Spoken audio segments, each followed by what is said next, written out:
Jumpa lagi dengan saya, Mr. Sorchan, di dalam channel pengembangan kepribadian atau mentoring self improvement.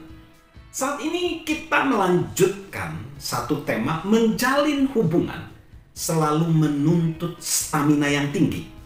Maka kita perlu mengisi ulang stamina kita, mengisi ulang energi kita. Nah, sahabat Mr. Sorchan, pada segmen sebelumnya John C. Maxwell membagikan bahwa dia terkuras energinya banyak ketika dia mendengar masalah-masalah dari orang lain, ketika dia melakukan layanan konseling. Lalu, John C. Maxwell juga mengemukakan bahwa penguras energi lainnya bagi dia adalah ketika dia mengerjakan seluk-beluk dari sebuah proyek. Dalam hal ini dibutuhkan energi yang besar untuk suatu hasil yang terbatas. Segera setelah dia dapat menggaji orang yang bersemangat dalam melakukan pekerjaan yang kecil-kecil, dia melakukannya.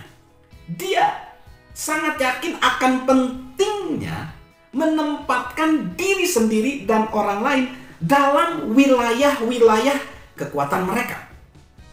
Temukanlah kegiatan apa saja yang menguras tenaga dari sahabat Mr. Sorchan yang jika tidak penting atau itu hal yang sepele, hindarilah semua itu. Kita juga harus menemukan hal-hal yang dapat mengisi tangki kita dan membuat kita menjadi berenergi. Setiap orang berbeda. Johnson Tray menulis bahwa ia menjadi berenergi dengan berjalan-jalan. Cassandra Rose suka berada di pantai. Ryan Schlesman meluangkan waktu keluar kantor bersama stafnya.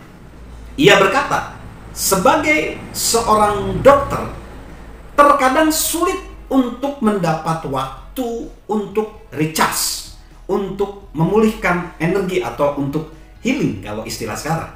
Saya tahu setelah saya melakukannya, pasien-pasien saya dan saya merasa lebih baik karenanya.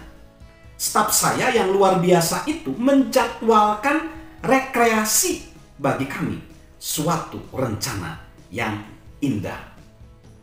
Energi daripada John dipulihkan kembali dengan pijat yang nyaman, bermain golf, kegiatan lain yang dia jalani, atau dia berdoa di tengah-tengah kesibukan dia sehari-hari.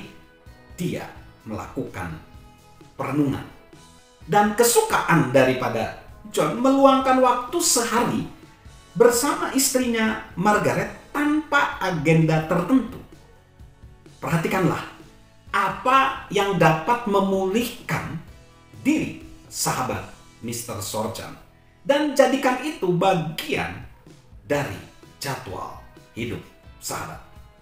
Jika kita bertanggung jawab untuk memimpin atau berkomunikasi dengan orang lain, sangat penting bagi kita untuk menemukan cara-cara untuk memulihkan energi. Itu sangat sederhana.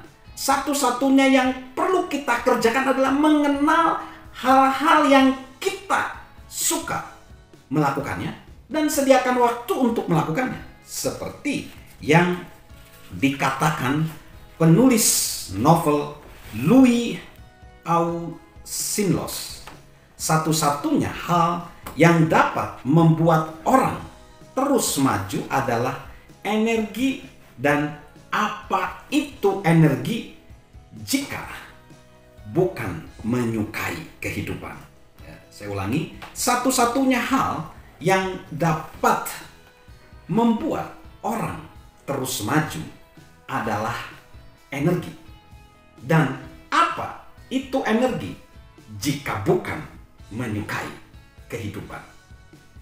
Jika kita dapat menuliskan saat-saat di mana kita melakukan sesuatu yang dapat memulihkan kembali energi kita, maka kita akan selalu memiliki cadangan energi yang dapat kita gunakan saat kita ingin menjalin hubungan dengan orang lain.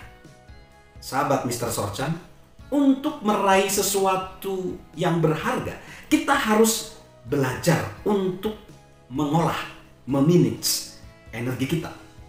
Para penghibur dan atlet memahami hal itu lebih baik dari kebanyakan orang. Jika mereka tidak melakukannya, mereka tidak mendapatkan hasil seperti yang mereka inginkan.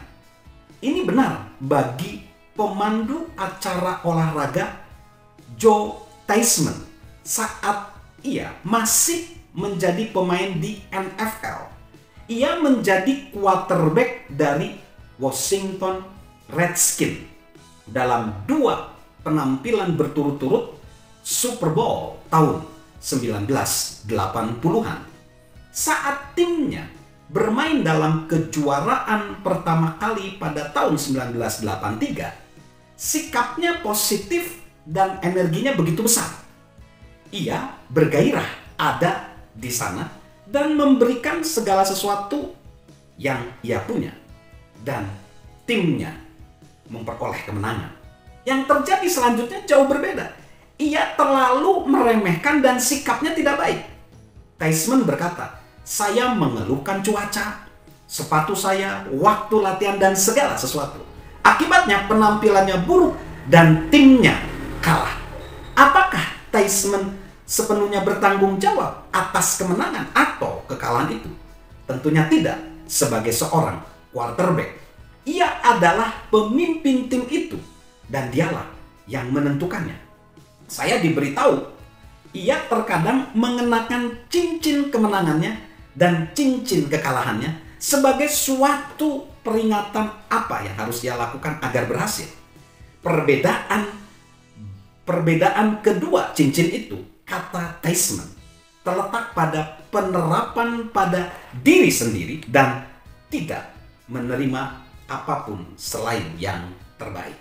Sahabat Mr. Sorchan, menjalin hubungan dengan orang lain itu sama dengan hal-hal lain dalam kehidupan. Kita harus sengaja melakukannya. Itu tidak berarti kita harus menonjol atau mencolok. Pelatih bisnis Glennie Cross mengamati, orang seringkali mencampur adukan energi dengan volume atau kecepatan.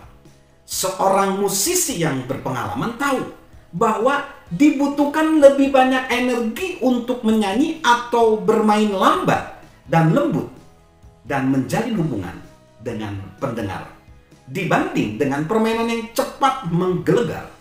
Bahkan cara kita duduk bersama orang lain dan mendengarkan mereka itu menuntut energi. Mereka akan mendeteksi ketika kita melakukannya tanpa energi. Kita tidak dapat memalsukan energi dan kita tidak dapat memalsukan sebuah hubungan. Sahabat Mr. Sorchan, untuk menjalin hubungan, kita harus menerapkan pada diri sendiri dan memberi yang terbaik. Kalau tidak, kita tidak akan berhasil. Itu membutuhkan energi. Entah kita memimpin atau di dalam pertemuan minum kopi bersama teman atau bermesraan dengan pasangan. Jadi, menjalin hubungan selalu menuntut stamina yang tinggi. Salam untuk menjadi konektor, salam sukses luar biasa, salam sehat selalu dari saya, Mr. Sorchan. Halo guys, sahabat Mr. Sorchan. Yuk, subscribe channel Mr. Sorchan, beri komentar, dan share agar orang lain bisa menjadi lebih baik. Salam sukses luar biasa, salam sehat selalu dari saya, Mr. Sorchan.